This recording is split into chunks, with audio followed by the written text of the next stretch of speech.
السلام علیکم پیارے ریڈرز، کیا حال چال ہے جی؟ پیا خان کا ناول صرف تم، ایپیسوڈ 2۔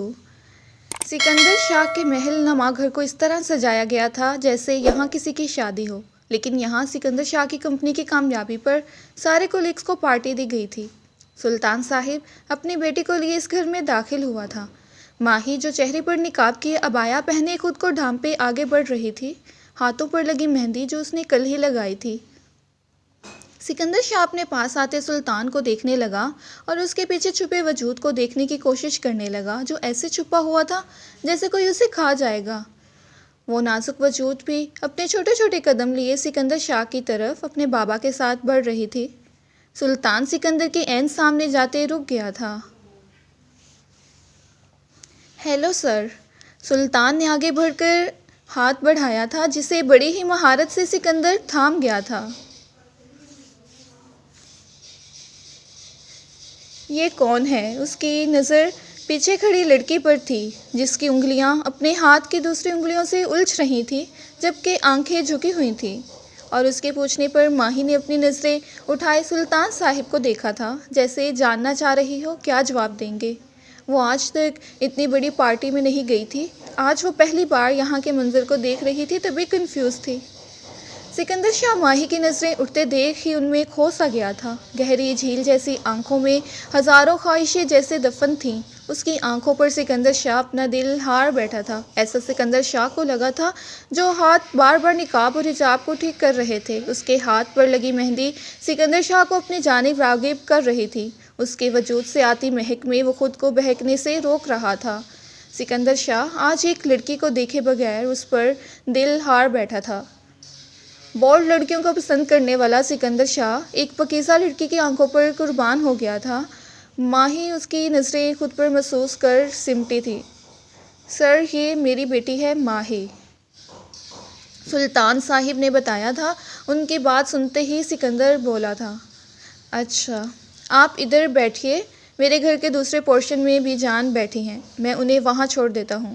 سکندر کے کہنے پر سلطان صاحب بولے تھے، سر اتنی تکلف کی ضرورت نہیں، میں چھوڑ دیتا ہوں، آپ یہیں سب کے پاس رہیے۔ سلطان کے کہنے پر سکندر اپنے ہاتھ کی مٹھیاں بھینجے رہ گیا تھا۔ سلطان، میں کہہ رہا ہوں کہ تم یہاں رکو کیونکہ تم ہمارے آفس کے ہونہار کولیگ ہو اور سب کے ساتھ تمہارا ہونا ضروری ہے، اور کوئی تکلف کی بات نہیں، میں چھوڑوں یا تم، ایک ہی بات ہے۔ سکندر کے سخت لہجے میں بولنے پر سلطان نے ماہی کو اشارہ کیا جس کی نفی کرتی وہ سلطان سے لگی تھی، اور یہ بات بخوبی سکندر نوٹ کر رہا تھا۔ مس ماہی، آپ کو میرے ساتھ کوئی خطرہ نہیں ہے، اگر آپ یہاں سے نہیں چلی میرے ساتھ تو پوری پارٹی آپ کو یہاں آدمیوں کے بیچ رہنا منظور ہے۔ سکندر کا لہجہ نرم ہوا تھا جبکہ سلطان سکندر کے لہجے میں بدلاؤ نوٹ کرتے ماہی کو بولا تھا، ماہی بیٹا، سر ٹھیک کہہ رہے ہیں، ان کے ساتھ چلی جاؤ۔ ماہی نہ چاہتے ہوئے بھی سکندر کے پیچھے چھوٹے چھوٹے قدم لیے چل دی تھی۔ سکندر اپنے پیچھے موجود اس چھوٹی سی لڑکی کو دیکھ رہا تھا جو نظریں جھکائے خاموشی سے اس کے پیچھے چل رہی تھی۔ سکندر ایک دم مڑا جس سے ماہی جو سر نیچے کیے چل رہی تھی اس کے سینے سے اس کا سر ٹکرایا تھا۔ آہا! وہ اپنے سر کو مسلے نظریں اٹھائے سکندر کو دیکھنے لگی جیسے پوچھ رہی ہو کیوں رکے ہیں، چلیں۔ آپ بولتی نہیں ہیں یا گونگی ہیں؟ سکندر کے عجیب سوال پر ماہی بولی تھی، میں بولتی ہوں، ماہی کی آنکھوں کی طرح اس کی آواز پہ سکندر شاہ کے دل کی تار ہلا گئی تھی۔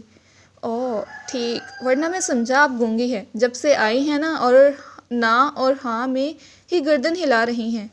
ماہی آنکھیں پھیلائے اسے دیکھنے لگی۔ ایک بات کہوں، آنکھیں اتنی بڑی بڑی نہ کھولو، ویسے ہی کسی کا قتل کر دیا ہے آپ کی ان آنکھوں نے۔ ماہی کو سکندر کی بہکی بہکی باتیں سمجھ نہیں آ رہی تھیں، دوسرا وہ پہلے ہی گھبرائی ہوئی تھی۔ دوسرے پورشن میں آتے ہی ماہی کو اس نے بی جان کے کمرے میں چھوڑا تھا۔ بی جان ماہی کو سکندر کے ساتھ آتے دیکھ کر پوچھ بیٹھی تھیں، یہ کون ہے؟ یہ سلطان کی بیٹی ہے ماہی، تھوڑی دیر جب تک پارٹی ختم نہیں ہو جاتی یہ یہیں رہے گی۔ سکندر کے کہنے پر رانیہ بیگم نے ماہی کو اپنے پاس بیٹھنے کا اشارہ کیا۔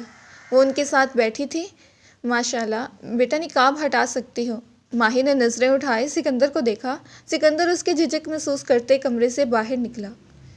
کہاں وہ لڑکیوں کو اپنے وقت گزارنے کی چیز سمجھتا تھا، کہاں وہ ماہی کے نقاب کی فکر کرتے باہر نکلا تھا۔ کیا آنکھوں کو دیکھ کر کوئی شخص محبت کر سکتا ہے؟ شاید ہاں۔ یہ سکندر شاہ کے دل سے کوئی پوچھتا تو وہ یہی کہتا۔ اس کی آنکھوں میں کچھ نشہ ضرور تھا، ورنہ ہم بہک کیسے جاتے۔ اس کے ہاتھوں کی جنبش ایسی تھی، اس کی مہندی میں ہم اپنا نام آخر دکھانا کیوں چاہتے۔ وہ باہر نکلے، گہری مسکراہٹ کے ساتھ پارٹی میں گیا تھا، جبکہ ماہی اور بی جان کی اتنے سے وقت میں کافی اچھی دوستی ہو چکی تھی۔ وہ دونوں اس طریقے سے بات کر رہی تھیں جیسے بچھڑی ہوئی دوستیں ہوں۔ بی جان ہمیشہ سے ہی نرم مزاج اور دوستانہ مزاج کی تھی، اور ماہی بھی سب سے جلد ہی گل مل جاتی تھی۔ اس کی مما کی ڈیتھ کے بعد اس نے آج تک کسی کو اپنا دوست نہیں بنایا تھا، اس کے بابا ہی اس کے بیسٹ فرینڈ تھے۔ جاری ہے۔ جی تو پیارے ریڈرز، بیا خان کا ناول صرف تم کے مکمل ایک ساتھ پڑھنے کے لیے چینل کے ساتھ جڑے رہیں، اور اگر چینل پر جو نئے ہیں وہ چینل کو ضرور سبسکرائب کریں۔ شکریہ۔